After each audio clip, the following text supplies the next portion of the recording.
Just realised I was on mute. Well, what I was talking about is my stuffed sloth, my fingerless gloves, and the fact that I've forgotten a heater. It's really easy to hit mute on this microphone. Obviously, the fool that I am did that before. That was supposed to be the warm-up act. But good evening, popular astronomers. I tell you what, you know, it is, I can't deny it, it is really tricky being a one-person broadcast unit. Thank you, Gillian. Yeah, I had the mute on. It's really tricky being a one-person broadcast unit. There are so many different things to remember. I mean, I'm sure Chris Lintott has lots of people helping him, but I'm just doing all this on my own, and there are so many different parameters to take into account, such as remembering to bring a heater, which is why I'm wearing so many clothes.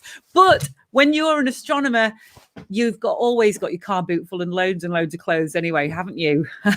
Hi, hooray, we can hear me. Sound is on now. Thank you very much.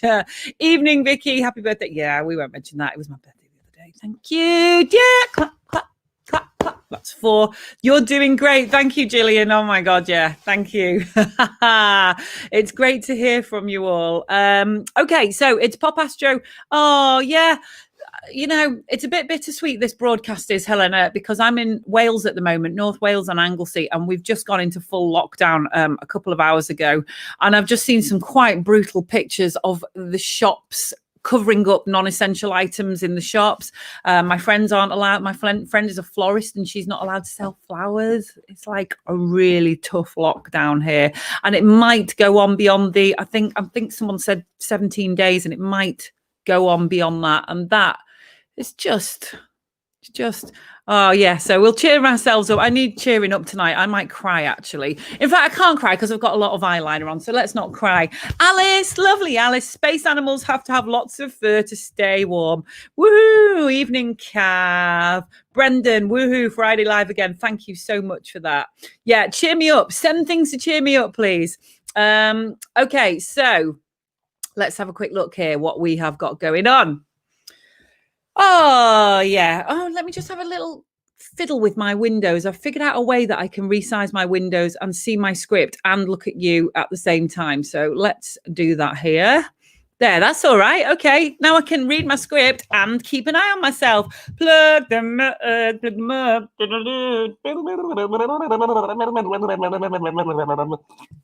I've plugged the mug. It's always water in it lately. There's nothing exciting in it this time. Just some musty old water from the old tap. Thank you, everybody, for your comments. Hello, Vicky. Cloudy again. Yeah, it's this effect that I have.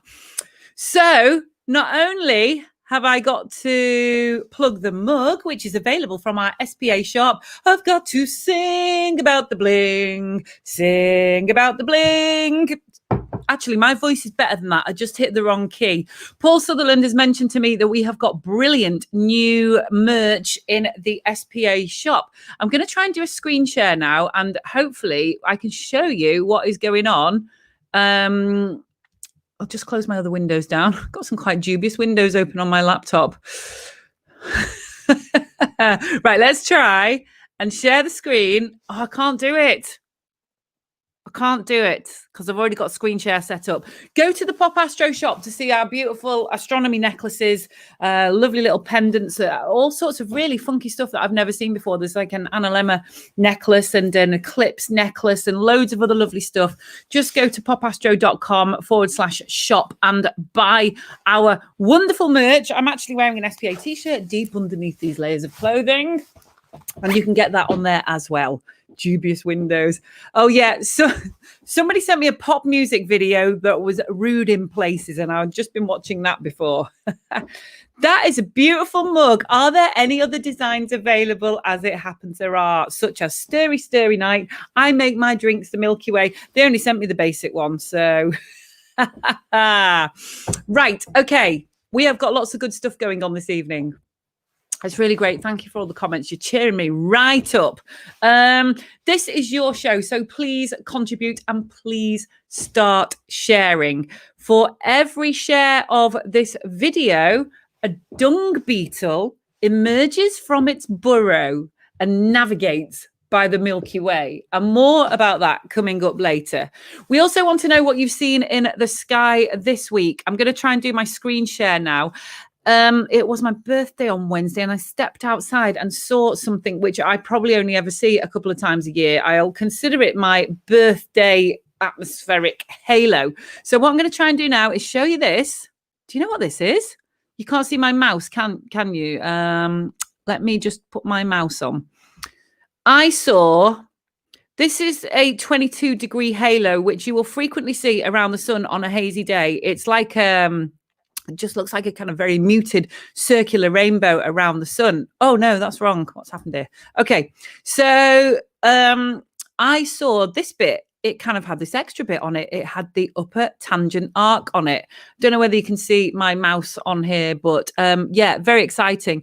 And whenever you start seeing these arcs in the sky, look up and all around, because frequently they will kind of be opposite the sun as well. And they're made by ice crystals. So that is what a proper display looks like. That obviously wasn't the one I saw, but because I love astronomy, I also love all things ice halo. So have another look at that. If you want to learn more about these amazing atmospheric optics, go to the Atmospheric Optics website. It's been my favorite website for like the past 15 years now. So that is great stuff. Stop sharing. There we go. Hi, great. Now we have got some good guests on this evening for you. We have got Lucinda Offer. She is RES Education and Outreach. She's going to be talking cosmic cats. Dave the Eagle, Nebula Eagle, talking about beasts in the dust clouds. And then it's animals flying in space with author and TV documentary maker Dallas Campbell. So we are going to go over to Mr. Eagle any minute now. Here he is. Hello, everybody. Hi. Oh, it's nice to see you, Dave, Mr. Amazing. Sorry, Gillian's just saying we'll check out the Atmospheric Optics website. Are you familiar with it, Dave? Yes, I think Mary McIntyre contributes to that. So, it's a great website. It's got, I mean, it's wheels within wheels, that website is, because it's got, for instance, the rainbows page. You can click on it and learn not just about all the types of rainbows, but it goes deep, deep, deep down into the physics of every phenomena, doesn't it? Yeah, there's loads. And, when you get those ice crystals in the contrails from the aircraft and you get the colours coming off them and all sorts of stuff on there, you wouldn't really think about. It's fantastic. You can learn about a lot of different types of halos, Brocken spectres, glories, the different types of sunset mirages as well, because I adore seeing the sun distort when it's setting, and you can learn all about how there's ones called Etruscan vases and an Omega sunset. Wonderful stuff on them. Yeah, the circumzenithal arc is marvellous, because I've seen that probably about 4 or 5 times now. Mr. Venus Madman, that's me. When I think of you, I think of those fantastic Venus pictures that you took. Hello, Dave. Always a treat when you're on. Thanks, Gillian. Oh, and Kath is going crazy about the jewelry. Lots of lovely SPA jewelry in the SPA shop. Check it out and get your Christmas present bought. If anybody would like my address to send me anything from the SPA shop, just direct message me. So, Dave, it's lovely to have you on. We are going to be talking animals in space. Sorry? We're going to be talking animals in space this evening. So thank you very much for coming on. Yeah. What would you like to talk about? I'll leave it over to you. Of course, I'm going to share my screen now. So I'm going to, hold on, just make sure I get the right one. Share. There you are. The Eagle Nebula, of course, Eagle by name, Eagle by nature. So I've got to share the Eagle Nebula with you all. So there it is there. Of course, this is a huge cloud of gas about 7,000 light years away. And this is data taken by First Light Optics, Icarus Observatory, which they're distributing all this lovely data free. So you can have a play with processing it yourself. So this is my attempt at processing that image. And of course, we love the Eagle Nebula because you've got the shape of the eagle here, but it's also where is the eagle in the nebula? I've never known where it was supposed to be. So here you can see the eagle here, the wing and the feet. Well, I always thought it was like the whole area was No, it's the dark bit in the center. And of course, that's the area where the Hubble Space Telescope took the Pillars of Creation, that absolutely wonderful image. And it backed that up a little while later and did a much, much better one. Here it is here. And this is all this dust and gas where stars are being made. So stars are being made inside this dust and gas. And the stars that have already been formed are actually eroding that dust and gas. So where the stars are being formed inside this gas and dust, eventually, as they switch on and the radiation starts pushing it away, this will eventually all disappear. Because we always think about the universe and astronomy, and when you look out there, it all looks so calm, but it's lots going on. There's lots, lots happening out there, and lots of things being destroyed. And this is going to be destroyed over millions of years. And so these will eventually all disappear as the radiation blows it away. But of course, the Eagle Nebula, that's one of the most distinct ones, but also some really indistinct ones that you can find as well. And one of those objects is the Rosette Nebula. And this is a huge nebula that's, so it's what, 5,000 light years away, and it's about 65 light years across. And you can see in the center here, there's this cluster that's been formed. So it's a fairly new cluster being formed from the gas and dust. And you can see as this cluster emerged and the stars switched on, they've pushed all the gas and dust that formed them away. But if you look, just like the Eagle Nebula, there's this dark stuff. So this is an image I took a few years ago. And you see these dark nebula superimposed against. They call that globules. And if you look really carefully at this image, you can see animals in that cluster, in that nebula. Shall I show you? Yeah, go on then. So if you zoom in, if you look really, really carefully, can you see down here, there's a little doggy sitting there waiting for his master to fetch him a bone or throw him a stick. And next door to that, we have the leaping cheetah. Here's the head of the cheetah. Here's the front paws. And there's the back legs as it's leaping away from the dog. Yeah, can everybody see that? And if you move over here, now this is stretching the imagination quite a bit, really. Can you see the elephant?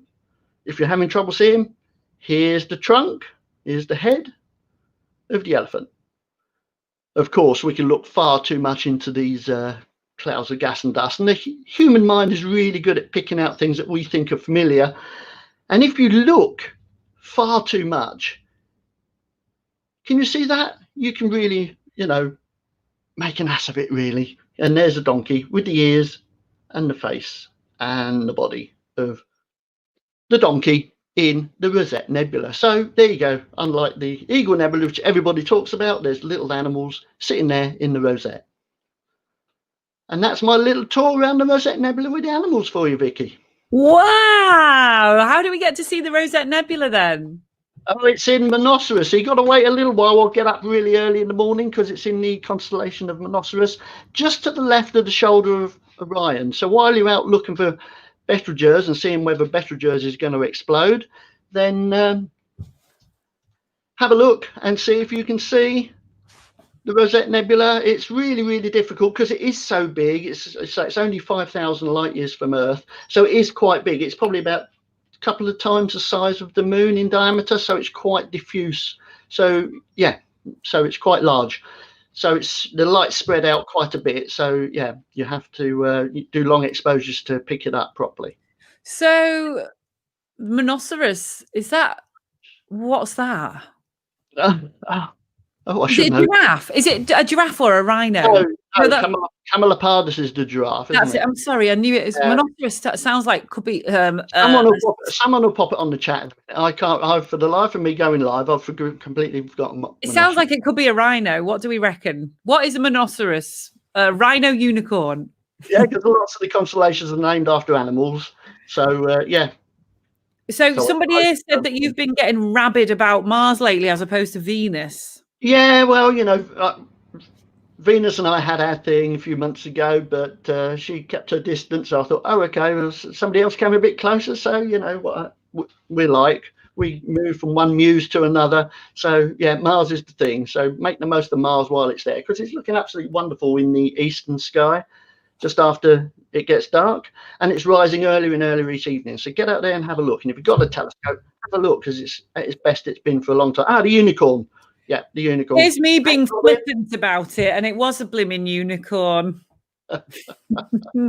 Dave, always a pleasure to see you. Keep up the amazing imaging, and yeah, have a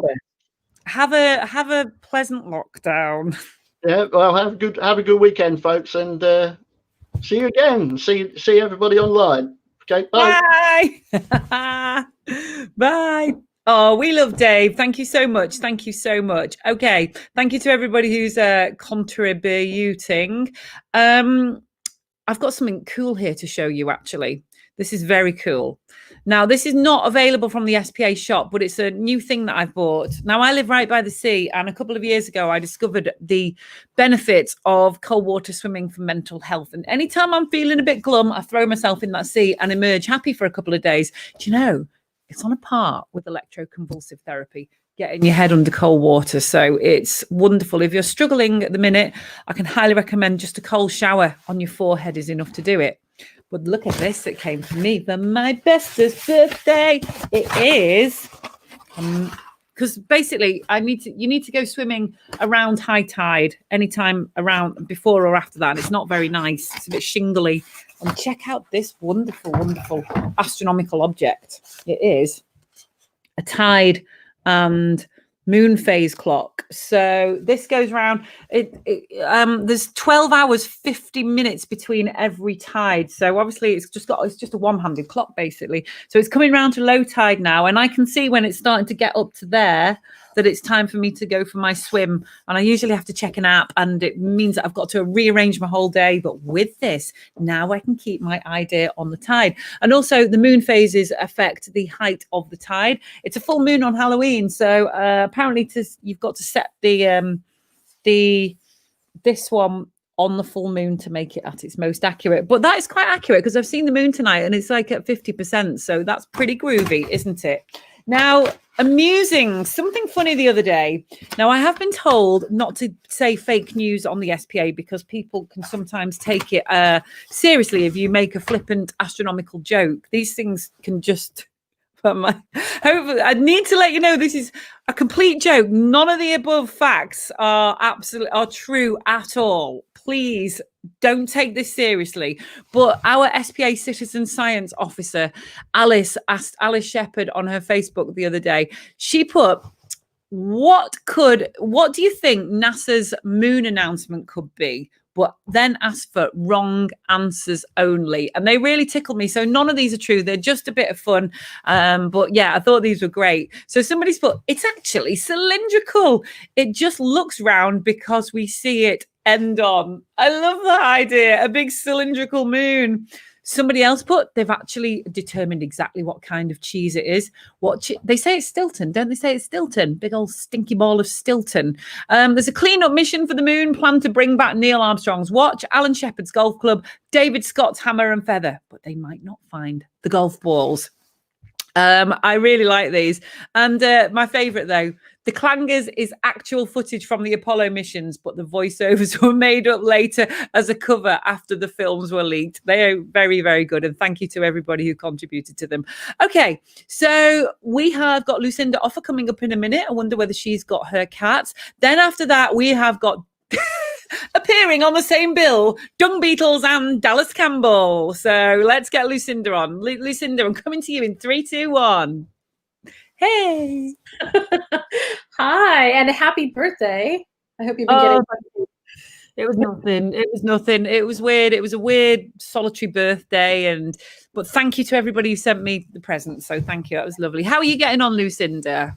Pretty good. I experienced the same. I had my birthday during the pandemic. No fun, especially when it's a milestone birthday. And so I completely understand. And here we are headed for a second possible, wave and lockdown. So, and you're in the lockdown, aren't you, Vicky? I'm so sorry. We've gone into like a massive, proper, full lockdown, and I'm just before I came on, they said it might last longer than the 14 to 17 days. So, it's saving lives. It's great. It's brilliant and necessary. But you can't help but take it as a bit of a kick in the teeth, really. not easy. And I mean, I have been feeling the stress and the pressure from not just myself, but, people around me. It's definitely increased. It's difficult. I think one of my main saviors is doing astronomy broadcasting, and I think I need to be trying to do this every single day in lockdown. Otherwise, my days are just like this big, endless blob of what the heck. Well, a huge thank you to you for doing this. I think absolutely you're doing a service to yourself, but mostly you're for others as well. So this is probably helping other people get through it too. So well done.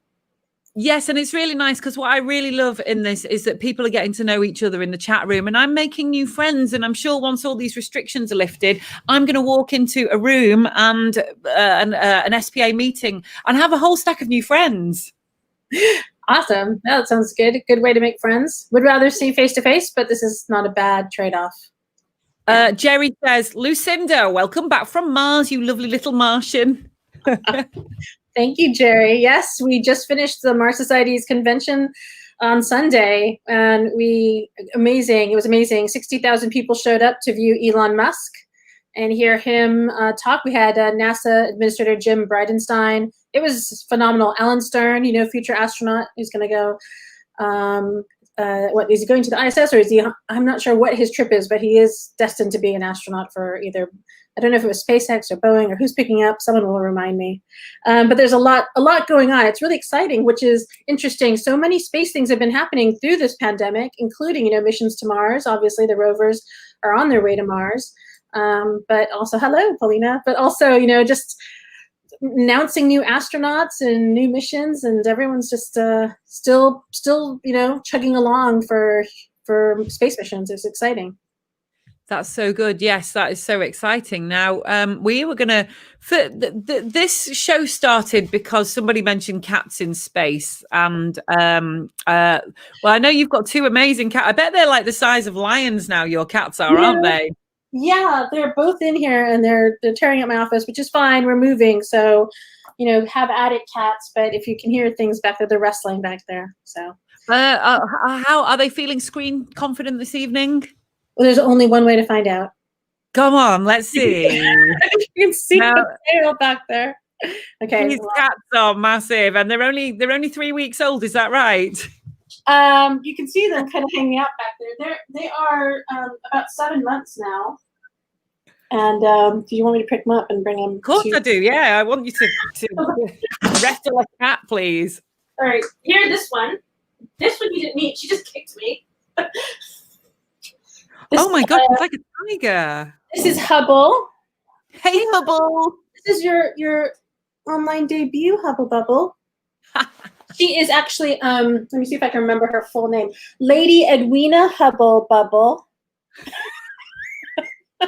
Wow, it's it's their ears, isn't it? Their ears are just so great. Yeah, she's got a little bit of right. She's a Maine Coon, so she's got a little bit of those tufts on the ears. She's quite sleepy.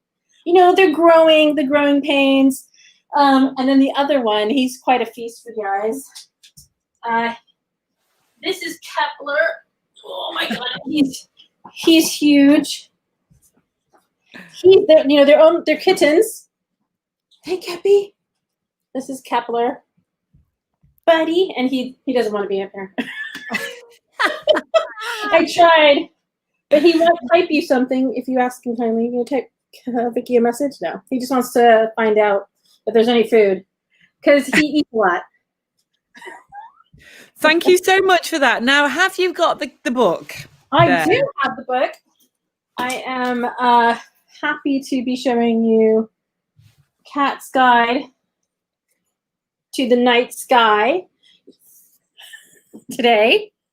I feel like it's story time, Vicky, and I should tell a story. Well, give this. So this is Stuart Atkinson's book, right? Yes. It looks beautiful. Give us a little synopsis of the book, please. So, basically, he's telling you what's in the night sky all through the year. And he goes through some of the constellations, for instance, happening right now in the autumn, in the spring, summer, so on into winter. And it's lovely. He tells you lots of lovely things about objects in the night sky for you to look at, just very much like what we're going to do for National Astronomy Week, is point out what's in the night sky. And you and David were talking about Mars. So that was one thing we're going to point to people to look at. I can't go without mentioning Mars. Oh, pretty obvious. So,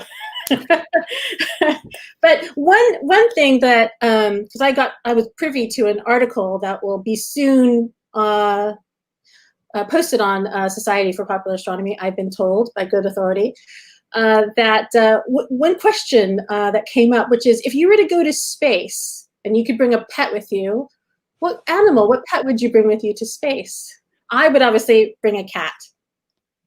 Right. But would you bring a cat, a dog, a hamster? What do you think would go well in space? But yeah, really exciting to think about, like, what are there cats constellations? And as it stands today, there are no domestic cat constellations, but Stuart Atkinson has talked about, that the history of a constellation that was named after a cat. So something to look forward to for an article from him on that. One of the things about that book, I don't actually understand where the cat comes into it. That's a good point. I don't know. I think something about maybe he has a pet. Hello, my name is Felicity, and I'm a cat who loves to watch stars. Oh, that's so sweet. That's lovely. That's really sweet. Yeah, and that was when his article comes out. It's all about a star named Felis, and which no longer is named for that. And I can tell you the story if you want to know a little bit more about constellations. Just a little bit, yeah. That'd be lovely. So in this article, this is not me, this is Stuart Atkinson. It's a lovely, lovely article. In 1922, the IAU named 88 constellations. Well, half of them are actually animals. So half of the constellations are animals. And then Bode's Star Atlas in 1801, a friend of his, Leland, asked him to name a constellation after a cat. And that was called Felis. But then again, someone later on, Flammarion, who was an astronomer, he's kind of known for this beautiful image of Flammarion looking beyond the sky and out into space. If you haven't seen it, I wish I actually brought up a picture of it. Suggested to remove Felis, this cat constellation, and it was removed, unfortunately. But then in 2018, the IAU created a star named Felis. So there is that. So we no longer have a constellation of a domestic cat, but we have a star now named Felis. So it seems a tremendous oversight that there's no pussycat constellation. Yeah, but you were asking me outside of this about Leo, the constellation. Meow. So kind of connected to cats. Not really a domestic cat I would recommend, but... Lucinda, so thank you so much for this evening. I'll let you get back. I'm loving your funky hair, by the way. Yeah, it's my COVID hair. Thanks. I think it's great. Mine, I attempted to grow mine like that, but for various reasons it just gave up, hence the crop. But you have got hair goals for me. Wonder if we can figure, if anyone can also, this is actually a constellation scarf. Oh, it's stuck in the zip. I want to know, I can never remember the name of this. I'll find the bits in it. It's got like the iconic bits in it in a minute. I'll find them when we've got Dallas on and display it, because I can never remember what is on my scarf, but it's very funky. It's been a pleasure to have you on, Lucinda, and hopefully see you soon. And good luck with all your really cool spacey stuff. You put me to shame, woman. Oh, you're catching up, Vicky. And I love your hair. I love your scarf. I'm sorry I didn't wear a Cats in Space shirt today. But it was wonderful being with you. Thank you for having me. Pleasure. See you later, Lucinda. Bye. Great stuff. Okay, so earlier on I mentioned dung beetles, and my mind harked back because I was thinking earlier about animals in space, and my mind popped back to this brilliant study that was done. It was a couple of years ago now, in 2013. I'm just going to quote from a BBC article. That's from 2013, and it basically, they may be down in the dirt, but it seems that dung beetles also have their eyes on the stars. Scientists have shown how the insects use the Milky Way to navigate as they roll their balls of poop.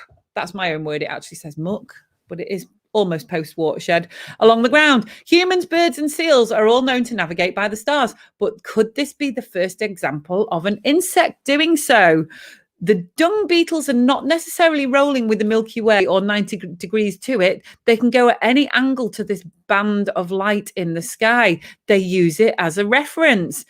The dung beetles like to run in straight lines, and when they find a pile of droppings, they shape a small ball and start pushing it away to a safe distance where they can eat it, usually underground. Getting a good bearing is important because unless the insect rolls a direct course, it risks turning back towards a dung pile, where another beetle will almost certainly try to steal its prized ball. So the Milky Way prevents poop theft. Wow. Okay. So they keep a straight line by taking cues from the sun, the moon, and even the pattern of polarized light formed around these light sources. But it was the animal's capacity to maintain course even on clear moonless nights that intrigued the researcher. So she put them in a container with blackened walls to ensure they weren't using information from landmarks. And they performed best when confronted with a perfect starry sky projected. Oh, she took the dung beetles to a planetarium. Isn't that brilliant? And then this is the best bit. I tried to get Dr. Dacker on, but she was busy from a university in Switzerland, I think. Now she is concentrating on the strange dance the beetle does on top of its little poo ball. The hypothesis is this behavior marks the moment the beetle takes its bearing. So who knew? Right, on from dung beetles to Dallas Campbell. Here he comes. Hi. Hi, Dallas. You all right there? Yeah, I'm good. I've just found a really. I didn't know about this. I just tweeted it. So if you go down my Twitter, someone's done a database of every single living thing that's ever been into space, human or animal.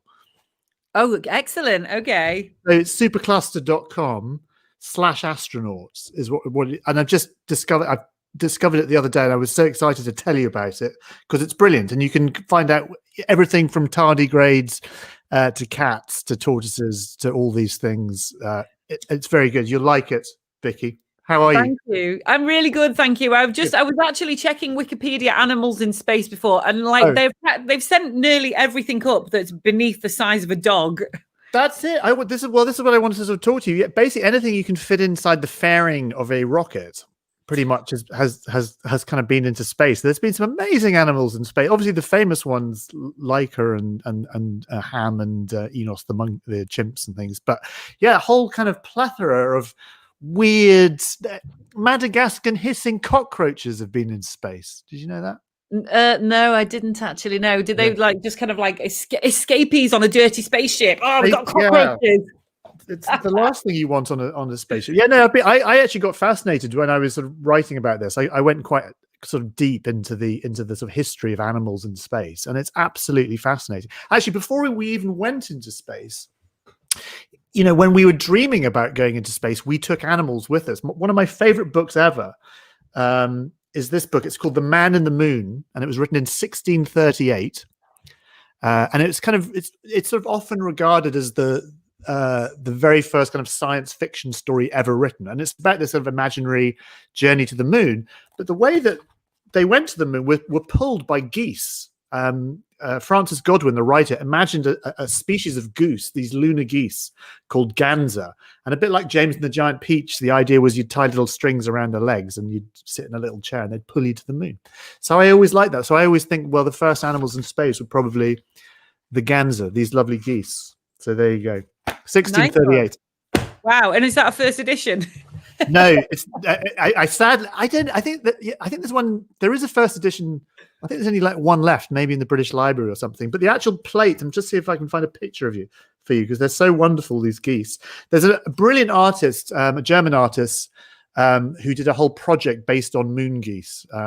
Agnes Brandis-Meyer, her name is. She's an amazing artist, and she kind of nursed geese from hatching and sort of turned them into space geese. Give her a Google. She's really good. Anyway, so that's always been my favorite animal in space story, that one. Up until today, I honestly only knew a handful of animals in space, but it's practically an animal testing lab up there at times sometimes. Well, no, it really is. And hang on. Yeah, here we go. Just very quickly, see if you can. I'll just hold that up. That's the sort of famous picture of the geese flying to the moon. Yeah.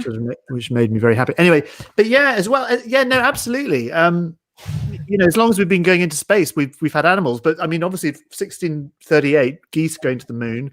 The other great story, of course, Jules Verne from the Earth to the Moon. That very famous science fiction story of the 19th century. They took a dog with them.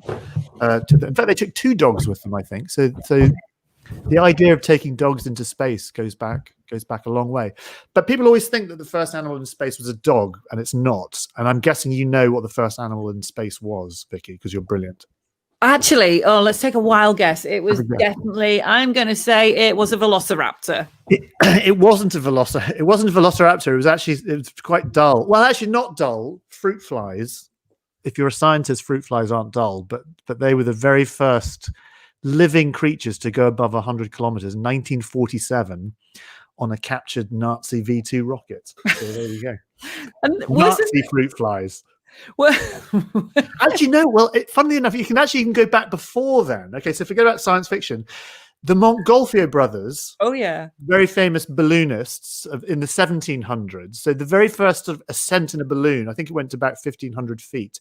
They actually took with them a sheep.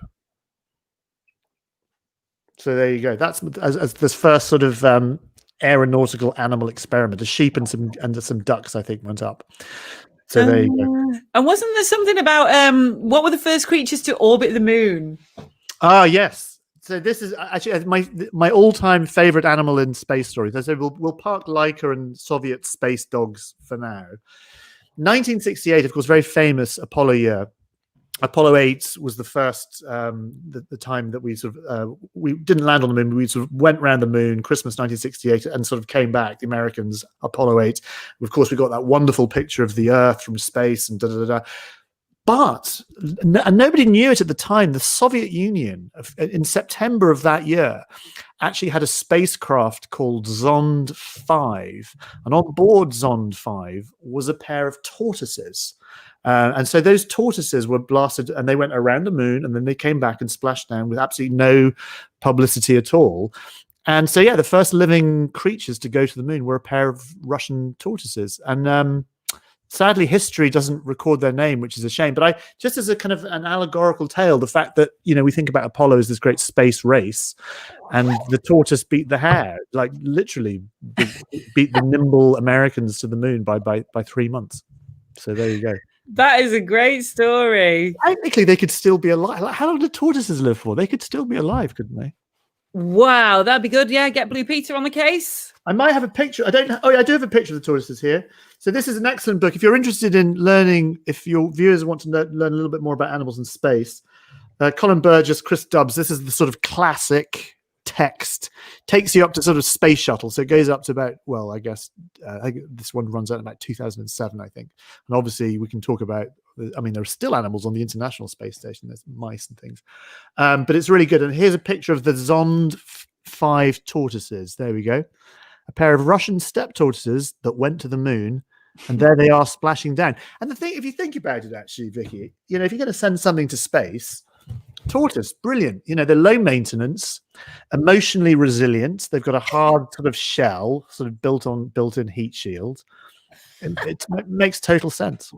A built-in heat shield. What a nice thought. Yeah, they have, haven't they? Actually, yeah. Have you written a book about animals in space then? No, I didn't. I wrote a chapter about it. I got quite intrigued by. It's that thing I sort of knew about Laika and I knew about Belka and Strelka and the sort of the famous Soviet space dogs. And then actually it was a book. This is another terrific book which I love called Soviet Space Dogs. And I read this and I became absolutely fascinated by the kind of propaganda that went along with the Russians sending dogs in space.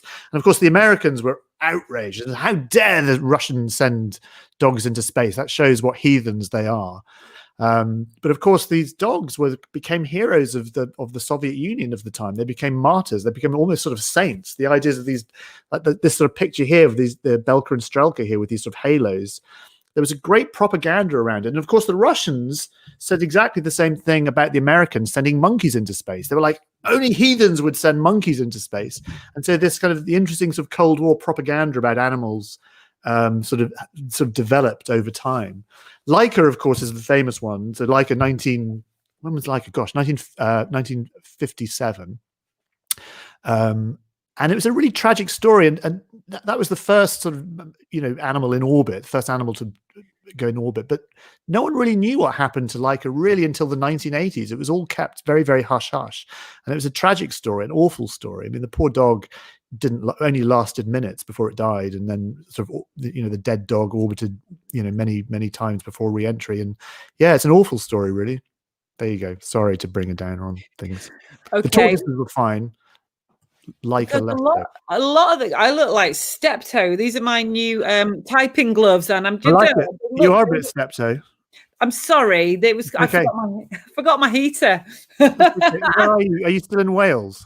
Yeah, we've just gone into proper full-on lockdown. Yeah, how is that?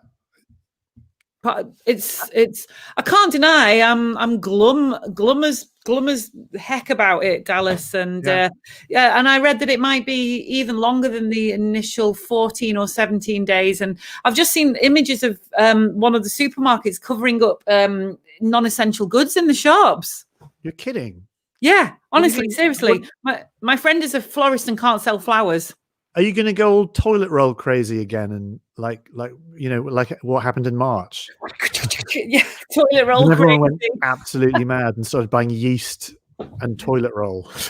Oh no, I know. Yeah, right. So no, so yeah, it's sad, and I've got it quite easy really, but even then it's difficult. So I think I'm going to really try to do as much astronomy broadcasting as possible, because it's a good idea.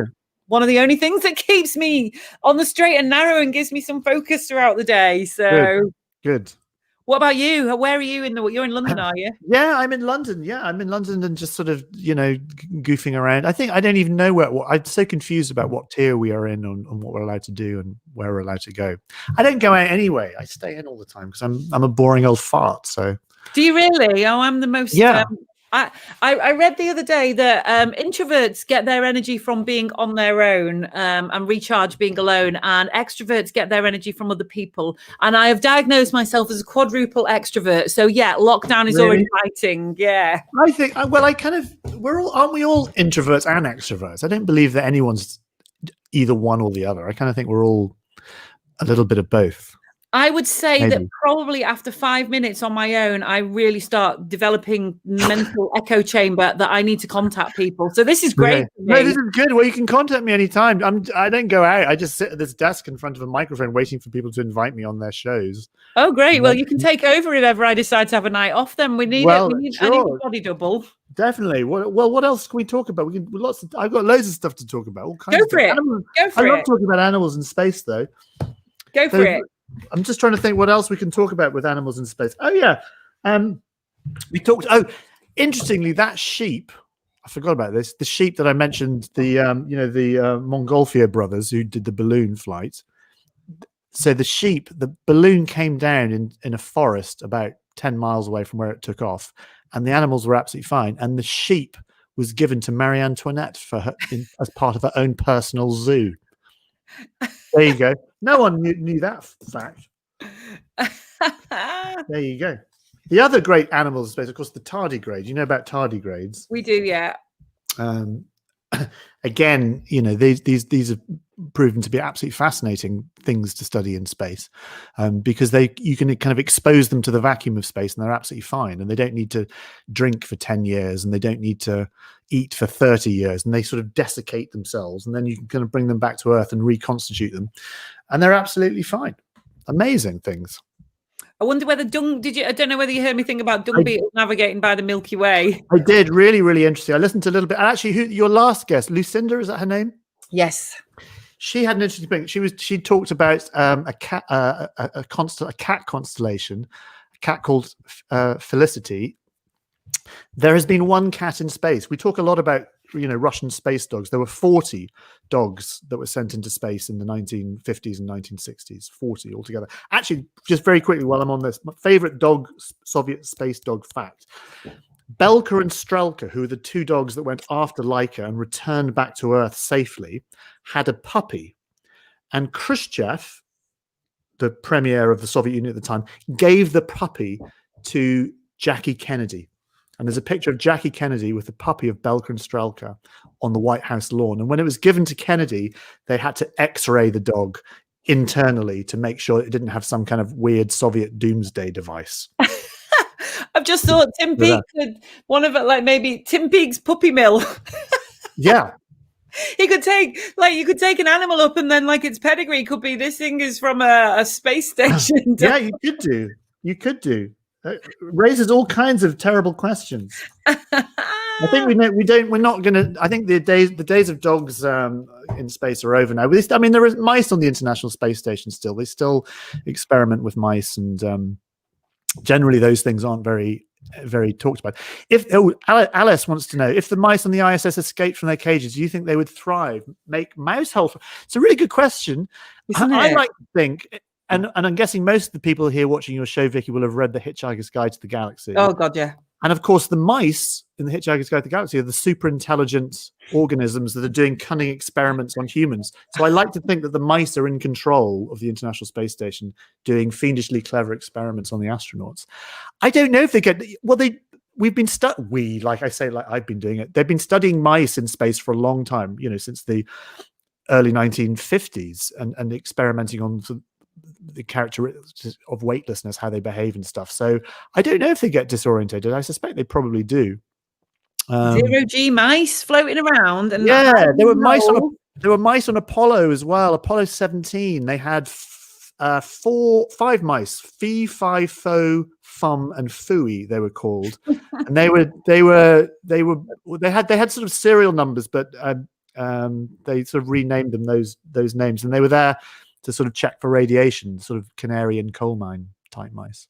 Wow. So mice, sadly, mice, a bit like fruit flies, have always been part of our advanced guard in medicine and science. Before we tread, we tend to send animals first, and we can get into all kinds of discussions about the merits or lack of that. Have you got any pets, Dallas? Well, yeah, my daughter has a dog. Not a space dog, a border collie, which would be absolutely rubbish in space. Yeah, they need a lot of walking. They need a lot of walking. Space walking is not going to cut it, I don't think.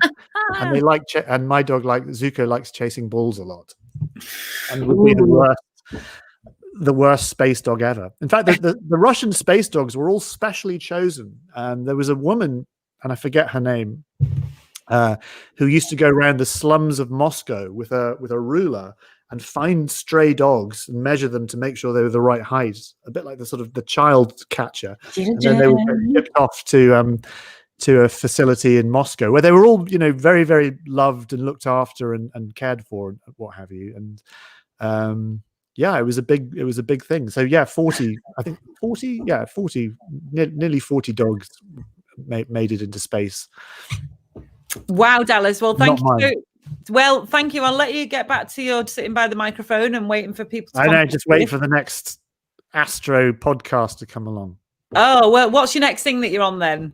When can we next see you on the silver screen? Well, on the HD screen. Yeah, well, telly's all a bit weird. Oh, I tell you what I did. We were meant to be doing Stargate.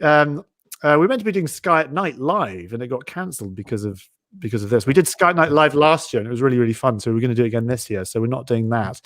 I was filming last week at the Science Museum with Philip Schofield testing Christmas toys. So that's the next thing you'll see me on. Excellent. Well, there you go. Toys, like sciencey toys. What's the best one? My conclusion was the best one is just a bit of paper and make a paper airplane. You can sort of adjust it and... you're obviously a very cheap child to keep amused. I am. I'm very low maintenance. Please. Dallas, it's been a pleasure. I'll catch you later. See you soon, hopefully. All right, I'll talk to you soon. Bye. Bye. Hey, great. Thank you so much, Dallas. Hope you don't mind being upstaged by a dung beetle. Right. We are going to go to something a little bit different now. I have got here, let me share my screen. We're going to do an image challenge. I've got a couple of images here, and I want you to see if you can guess what they are in the chat room. We've got a galaxy. Oh, yeah, I'm sorry. Yeah, first image challenge. What is this on my... Where's the main bit? There's like them things. Can you see? I'm just trying to find the main bit on my scarf. Just bear with me. It always disappears when I try to make it. Oh, where's it gone? Oh, there it is. No, it's not. Oh, where are the bits? It's that thing with the twiddles on it. Is the best way I can describe it. I can't find it. You don't want to see me looking at my scarf. Let's go over to the quiz. First one to answer in the chat room wins a trip to Beetlejuice. So the first one we're going to do is guess the galaxy. So let's start the screen share. Share screen, application window. This is complex, by the way. Dallas has people to do this for him. Okay, guess the galaxy. Can you, first person to name what this is in the chat room? Can I see the comments? Here we go. Okay, here we go. Wow. It's a race against time. Who's going to be the first person to say what this galaxy is? Your scarf is very nebulous. Just while you're guessing the galaxy, I'm going to look for me famous bit on my scarf. So come on, popular astronomers. M33, can you give me the common name for that, please? I'm not sure what the Messier number is of it. John Fathers is in the lead at the minute, though. Alice Shepherd, you are completely correct. It's the Triangulum Galaxy Messier 33. Well done. Well done, everybody. Well done, Alice. Well done, Jan, and well done, David. Well done. Okay, next we have surface tension. This is the surface of a body on the in the solar system. What do you think it is? And meanwhile, I'll continue fertling around for the. Oh, I found the bit on my scarf. Right.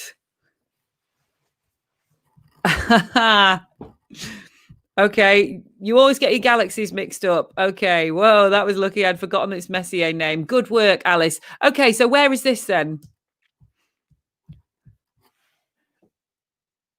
Oh, Alice is in the lead this evening. Alice is on fire. Well done, Alice. It is Enceladus. At least it better have be. It is Enceladus, an ice moon of Saturn. The answers are flooding in now. Come on, Vicky, don't shout Enceladus while I'm watching. Brilliant. Catherine says Europa. Sorry, Catherine, it was Enceladus. And Jerry, well done. You're all doing really well. Okay, next. Probe your lobes. What could this be? Which probe is this? Who is that? Who is that? Awesome craft. Oh, your dissertation topic. Good work, Alice. Right. This should be a great one. I'm looking forward to seeing who's the first person to get this right. This is obviously you can see where this thing is, but where could it be? No one's guessing unless my internet's broken and the comments have stopped. Opportunity says Toivo. Alice, I'm afraid you could be wrong or right. Oh, come on. I'm going to let a few more answers come in. Type. Okay. Oh, Simon Holbeach and Jerry Stone got it right. No, it wasn't Sojourner, I'm afraid, Bob. This was Spirit Mars rover. It has got an identical twin, or did have anyway, Opportunity. But just like to be tricky. And I just gave you the Spirit one. Okay, next one. Your name is on both of them, Jerry. Show off. No wonder you knew which ones they were. Pathfinder. Paul, go to the bottom of the class. Right, okay. Next. We're going to go back to another galaxy. So here we go. 3, 2, 1. It's coming. Oh, look at that beauty. It's a beauty. Where could that be? Look at those dust lanes. So Alice is in the lead at the minute, I think, with 2, with Jerry probably level peggering. Who's going to be first to guess this? I should have some nice countdown music or something. Do do do do do do do do. Alice, your astronomy knowledge is absolutely brilliant. Your comment has come in first time correct each time, Alice. So well done, you. It is the Black Eye Galaxy. I don't really need to elaborate on why it's called that. It is M77, David says. Let's have a look. Messier 64. Dun, dun, dun. No one got the Messier object correct. Next, surface tension. We're going to look at the surface of another body. First one to get it right in the chat. Where is that? Where could it be? Have a really good look. There are clues on that picture. Where could it be? Is Alice going to get this one correct first again? She is currently top of the class with 3 correct answers. Do, do, do, do, do, do, do, do, do, do, do. No one's in the chat getting it right. Am I going to have to give you a clue? Surely somebody knows what this is. You looked up N64 and Google showed the motorway. Oh, Bob says Mercury. Bob says Mercury. I'm going to guess not Mercury or the moon. Alice, I'm afraid it was Mercury. So you kind of half got it right. Bob says Mercury. Sandra Grace says Mercury. David says Mercury. Now, I got told something about this image the other day, and thank you to Nigel Hembest for educating me on this. Paul, are you deliberately getting these wrong, Sutherland? Okay, so when you look at the craters on the moon, they often have a lot of debris spewed out. They make beautiful patterns on the moon. Some of the major craters have got these ejecta, I think it's called. Now, Mercury doesn't have it. This is your bonus question. Why doesn't Mercury have such prominent rays around the craters as opposed to the moon? He's deliberately getting them wrong. You better have me. Why doesn't Mercury have ejecta from its craters? First one to get it right. I thought this was a great fact.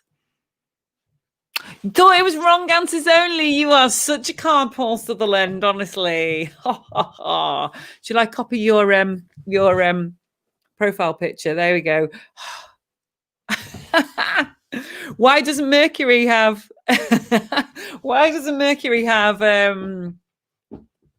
rays around its craters? Anybody? I'm going to read out the answer in 10 seconds. 10, 9. Well done, Alice Shepherd. She's so top of the class today. Alice, well done. Well done to you. Okay, we've got a couple more. Too close to the sun. Hi, John. Hi, how are you? No.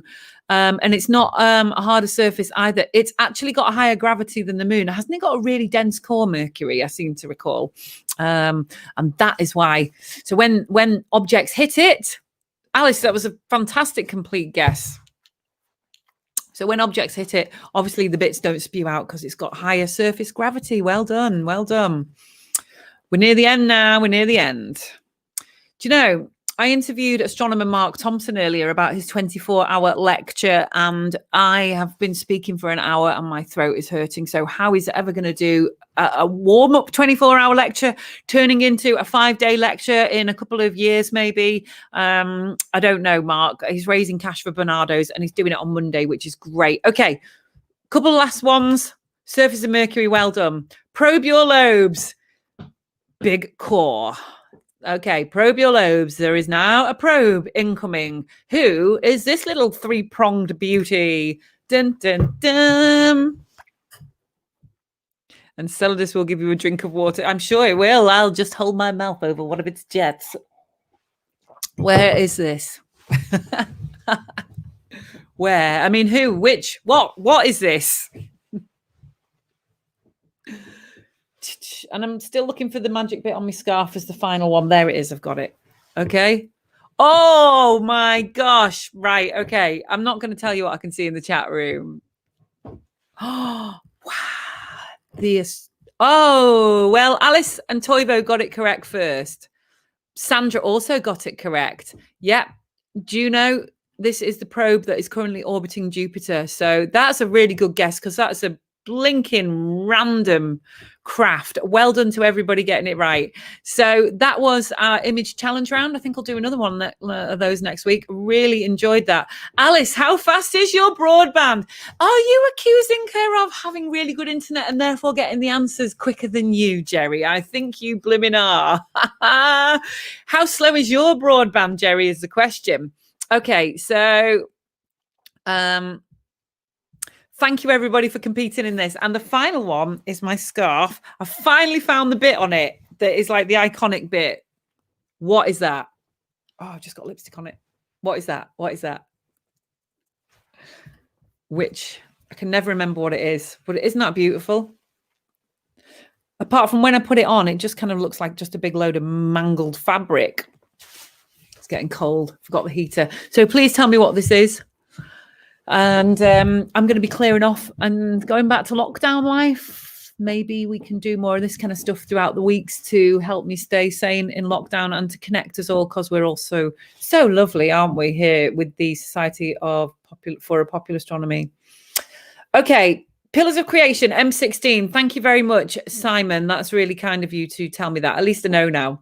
Okay, please join the SPA. It's £23 a year. You get a brilliant magazine every 2 months, which is a real labour of love from our voluntary contributors. You get access to meetings and all sorts of other exclusive goodies. Plus, you get to support the UK's National Society and make lots of new friends while you are at it.